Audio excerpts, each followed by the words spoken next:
사건 기록 열람을 하거나 포스트잇을 붙여서 이제 점유자하고 연락을 할 방법을 찾는 것이고요. 대출 상담사 명함 받은 거랑 부부게이트 카페에서 대출 상담 리스트 요거를 체크를 하셔가지고 은행 조건, 대출 조건을 파악을 하셔야 된다는 거. 한도, 중도 상환, 금리 이런 것들.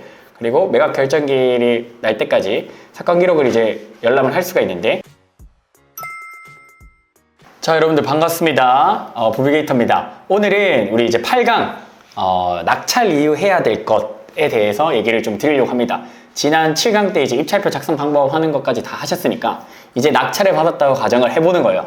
그리고 나서 낙찰 이후에 이제 본격적인 또 게임이 시작이 됩니다. 그래서 어떻게 낙찰 이후에 뭘 해야 될지 모르는 사람들이 많이 있기 때문에 그거를 좀 오늘 알려드리려고 합니다. 낙찰 당일이에요. 낙찰을 받으면 되게 어안이 벙벙해요. 내가 진짜 받은 게 맞나? 혹시나 실수한 게 아닌가? 왜 이등이랑 가격 차이가 이렇게 나지?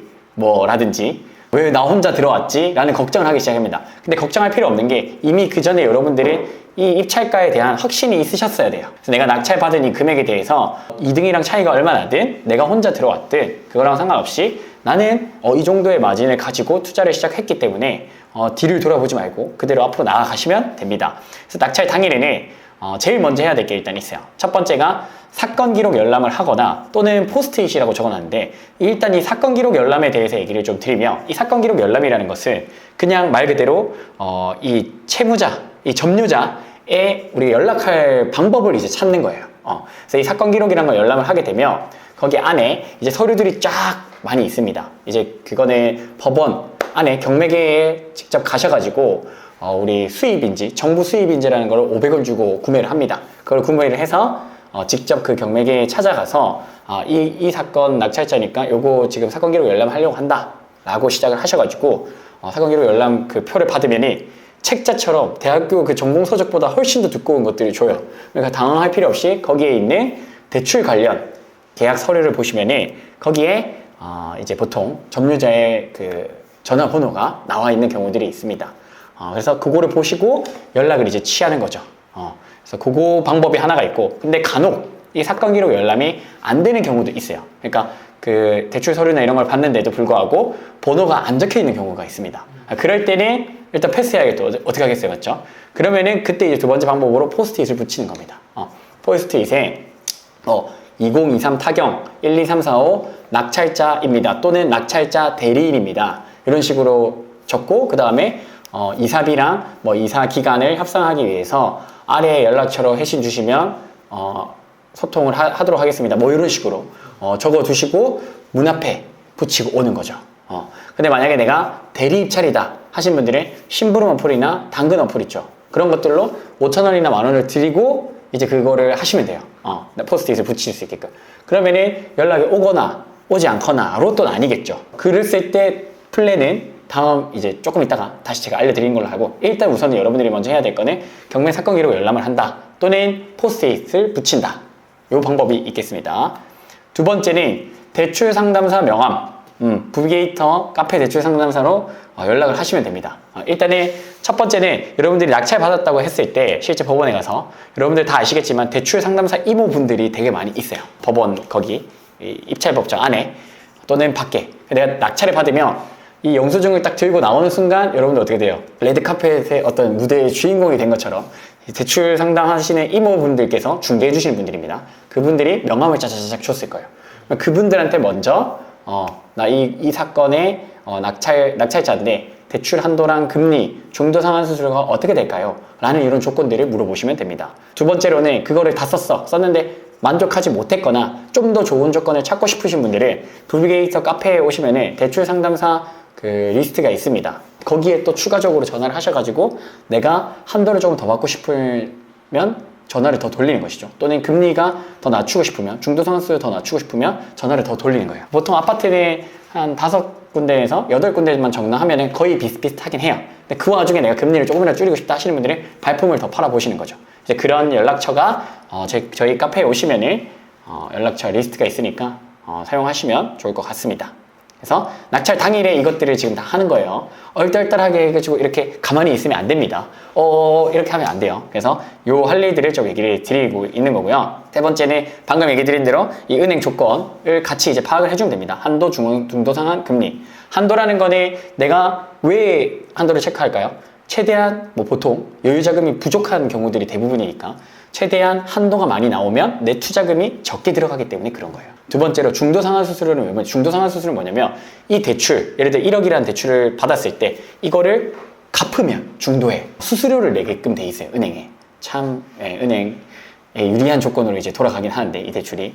그래서 그 중도상환수수료가 혹시나 내가 전세를 주거나 바로 매매 사업자를 내서 매도를 한다고 했을 때는 이 중도상환수수료가 당연히 낮은 게 좋겠죠. 내가 바로 대출을 갚아야 될 수 있는 상황이 있을 수 있으니까. 물론 월세를 넣는다거나 뭐 실거주를 한다거나 했을 때는 중도상환수수료가 높고 낮음이 크게 상관은 없겠지만 앞의 경우에는 그런 상황이 있을 수 있기 때문에 낮은 거를 체크를 하셔야 되고, 세 번째 금리죠. 금리는 말 그대로 우리가 이 돈을 빌렸을 때 내는 이자인데 이게 적으면 적을수록 우리 비용이 줄어들고 수익은 올라가겠죠. 그래서 금리가 낮은 것들을 체크를 해주셔야 된다는 거. 요거까지가 일단 낙찰 당일날 봐야 될 것이었고요. 낙찰 후에 봐야 될 거는 일단 일주일 정도가 지나면 매각 결정 기일이라는 게 나와요. 그러니까 낙찰 받고 바로 야 너가 낙찰자야, 너가 이거 그냥 낙찰 받아서 이거 뭐 매도를 하든 뭐 전월세를 놓든 이렇게 해줄게, 이게 아니고 일주일 동안 지켜보는 겁니다. 법원이랑 낙찰자랑 혹시나 법원에서는 서류를 누락한 게 있는지 없는지, 낙찰자가 이거 낙찰받을 자격 조건이 되는지 안 되는지 이런 것들을 검토하는 기간이라고 보시면 돼요. 그게 이제 매각 결정 기일이 7일 정도가 주어지는데, 이때 사건 기록 열람이 이제 이 이후에는 온라인으로도 가능해집니다. 그리고 이제 추가적으로 대금 지급 기한 통지서가 등기가 왔을 때 이게 온라인으로 확인이 가능해요. 그래서 혹시나 내가 뭐 멀리 입찰을 했다, 내가 지방 사는데 수도권에 입찰했다, 또는 수도권 사는데 지방에 입찰했다 했을 때는 사건 기록을 열람하러 그날 당일날 못 갔을 수도 있잖아요. 그랬을 때, 또는 포스트 이슈 붙였는데 연락이 안 왔을 경우에 요거를 온라인으로 해서 아까 얘기 드린 대로 번호를 찾아내면 도움이 되겠죠. 그랬을 때 이거는 대금 지급 기한 통지서라는 게 왔을 때 등기로 집으로 옵니다. 이런 것들이 여기 왔을 때 온라인으로 확인이 가능하다. 플러스 내용 증명 선택사항이라고 적혀 있는데, 내용 증명 보내는 거는 약간 필수인 것 같긴 해요. 왜냐면은 어쨌든 이 점유자를 압박하는 용도가 있거든요. 내용 증명을 보낸다는 것은 심리적으로 이분들을 압박하기 위함에, 그 심리적으로 압박을 왜 하냐 라고 했을 때 명도라는 걸 우리가 이제 해야 되니까, 명도는 안에 살고 있는 점유자를 내보내는 과정인데, 이것들을 했을 때 너무 유하게 가면은 이분들이 조금 만만하게 보거나 이사비를 올려달라거나 이사 기간을 좀 늘린다거나 막 그렇게 할 수가 있어요. 그래서 너무 얕보이면 안 된다. 그렇기 때문에 이 내용 증명 하나의 어떤 그 점유자들의 압박용으로 사용을 하시면 좋을 것 같습니다. 이거는 낙찰 받고 바로 하셔도 되고, 낙찰 이후에 연락을 지속적으로 취했는데도 안 돼, 그랬을 때 또 보내셔도 됩니다. 인터넷으로 내용 증명 보내는 거는 사실 쉽거든요. 우체국 사이트에 들어가셔가지고 그냥 블로그에 내용 증명 보내는 방법, 온라인 내용 증명 치면은 자세하게 잘 나와 있습니다. 그거 확인하시면 좋을 것 같고요. 이후에 매각 결정 기일이 지나고 매각 허가 결정이 이제 난 거예요. 일주일 지나서. 그랬을 때는 한 번 더 내용 증명을 우체국 통해서 보낸다. 자, 이제 확실하게 매각 허가 결정까지 났기 때문에 이사비와 이사기간 협상을 위해서 연락을 꼭 주셔야 됩니다 라는 압박을 한 번 더 하셔도 되는 거고요. 두 번째는 잔금 납부 기한이 이제 확인이 돼요. 잔금 납부 기한은 보통 낙찰을 받고 약 4주에서 5주 정도가 걸립니다. 근데 정확한 날짜는 요 매각 허가 결정이 나오고 난 이후에 잔금 납부 기한이 확인이 돼요. 그러면 이걸 왜 확인하냐면 은행, 우리가 아까 전에 낙찰 당일날 이제 살펴봤던 대출을 실행할 은행들이 있을 거 아니에요. 그 은행들하고 이제 얘기를 해야죠. 어느 기간에 이 대출을 실행할 건지에 대해서 그거를 하기 위해서 잔금 납부 기한을 파악한 거고, 예를 들어 잔금 납부 기한이 지금이 5월 1일인데 5월 31일에 확정이 됐어요. 그러면 은행에서 얘기를 해서 5월 31일 이전에 보통 잔금을 납부를 합니다. 보통 빠르면 하루 이틀 정도 앞당겨서 하고요. 아니면 그냥 당일날 낙찰 잔금 납부 기한까지 그날로 대출을 실행하기도 하는데, 요거는 이제 개인 그거 상황에 맞게 하시면 됩니다. 그렇게 하는 이유가 혹시나 은행에서 부결이 나서, 부결이라는 거는 대출이 갑자기 실행이 안 된다거나 그런 경우는 거의 없지만, 그런 것들 때문에 미리 대출을 해놓는 경우들이 있다는 거 체크를 하시면 될 것 같고, 그래서 대출할 은행을 이제는 확정을 하셔야겠죠. 어느 정도 조건은 이미 우리가 다 봤을 거예요. 아까 얘기 드린 한도, 금리, 중도 상환수수료, 여기서 가장 최적의 조건을 찾아서 우리는 선택을 하시면 되는 겁니다. 해가지고 대출할 은행까지 이 시기에 확정을 하셔야 된다는 거. 자, 그러고 나서는 이제 뭐죠? 계속해서 사실 점유자 명도인데, 이 점유자 명도라는 거는 그냥 계속 하고 있었던 거예요. 쭉 낙찰받은 날부터 아까 얘기했던 지속적으로 우리는 연락을 시도를 했겠죠. 사건 기록 열람을 해서 번호를 알아낸다든지 뭐 포스트잇을 붙여서 연락을 오게끔 한다든지 내용 증명을 보내서 연락을 오게끔 한다든지의 방법을 써서 연락이 닿았다고 했을 때 이제 점유자 명도만 남은 거예요. 요거 같은 경우는 단계별로 이 점유자를 좀 압박을 해야 됩니다. 아까 내용 증명을 하나씩 보내거나 내용 증명도 내용이 두 번째, 세 번째 보낼 때는 내용이 조금씩 달라지겠죠. 그 압박의 수위가 이분이 어떻게 나오느냐에 따라서 좀 더 세게 갈지 좀 더 유하게 갈지는 여러분들이 그때의 그 점유자 상황에 맞춰서 난이도에 따라서 조절을 좀 하시면 됩니다. 그러거나 내용 증명을 보내거나 문자로 번호를 알아냈다면 답이 없어도 그냥 문자로 내용 증명 이러한 내용 보냈습니다. 이날까지 회신하지 않으시면 뭐 강제집행이 진행이 될 겁니다. 뭐 소송이 들어갈 겁니다.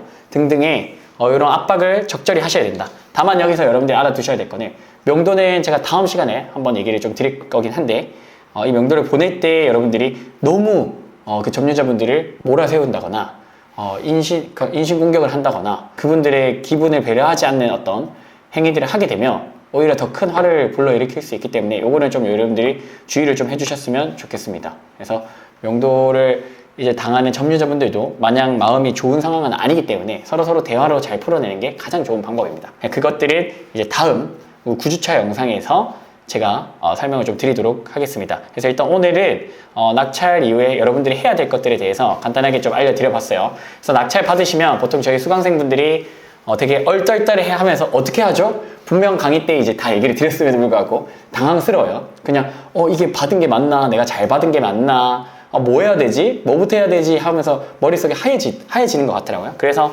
오늘 영상을 좀 준비를 해봤고요. 당황하실 필요 없이 아까 얘기드린 대로 낙찰 당일에는 사건 기록 열람을 하거나 포스트잇을 붙여서 이제 점유자하고 연락을 할 방법을 찾는 것이고요. 대출 상담사 명함 받은 거랑 부부게이트 카페에서 대출 상담 리스트 요거를 체크를 하셔가지고 대출 상담사에게 은행 조건, 대출 조건을 파악을 하셔야 된다는 거. 한도, 중도 상환, 금리 이런 것들. 그리고 매각 결정일이 날 때까지 사건 기록을 이제 열람을 할 수가 있는데 대금 지급 기한 통지서가 왔을 때 온라인으로 확인이 가능하고요. 내용 증명을 보내는 거는 이제 그 점유자의 상황에 따라서 압박을 할 수도 있고 하지 않을 수도 있긴 합니다. 근데 보통 하는 거를 추천을 좀 드리긴 해요. 그리고 매각 허가 결정. 정식으로 이 경매 물건이 이제 매각이 됐다라는 걸 결정을 지은 날인 건데 이때부터도 한 번 더 내용 증명을 보내든지 아니면 잔금 납부 기한이 이제 파악이 가능하니까 체크를 하시고 대출할 은행에 일정을 조율을 같이 하시면 됩니다. 그래서 대출을 미리 알아보는 게 좋아요. 서류 준비하고 은행에서도 승인 나는 시간이 또 있거든요. 일주일 이상. 최소 대출 잔금 지급 기한 2, 3주 전에는 얘기를 해서 확정을 짓는 게 좋습니다. 그래서 미리 알아보셔라 얘기 드립니다.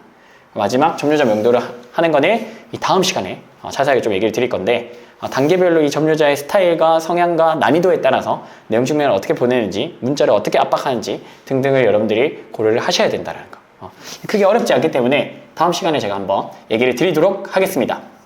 자, 근데 이 모든 내용들을 듣고도 여러분들이 아직까지 아리송하다, 아리까리하다 뭐 이런 생각이 들었을 때는 어떻게 한다? 지금 저희가 계속 다마고치를 프로젝트를 계속 하고 있습니다. 한 건 낙찰 받을 때까지 계속해서 집중적으로 제가 1대1 케어와 피드백을 드리고 있고요. 온라인이든 오프라인이든 저한테 피드백을 따로 개별적으로 받을 수 있는 그 프로젝트이기 때문에 관심 있으신 분들 혹시나 내가 명도가 무섭다, 낙찰 받는 거 입찰가 산정하기 어렵다, 어떤 지역에 내 투자금을 어디를 투자해야 될지를 잘 모르겠다 하시는 분들이 다마고치 신청해 주시면 제가 성심성의껏 끝까지 1대1 케어해서 피드백을 드리도록 하겠습니다. 네, 오늘 영상을 여기서 마무리하도록 하고요. 부비게이터 영상 좋아요와 구독 부탁드리겠습니다. 감사합니다.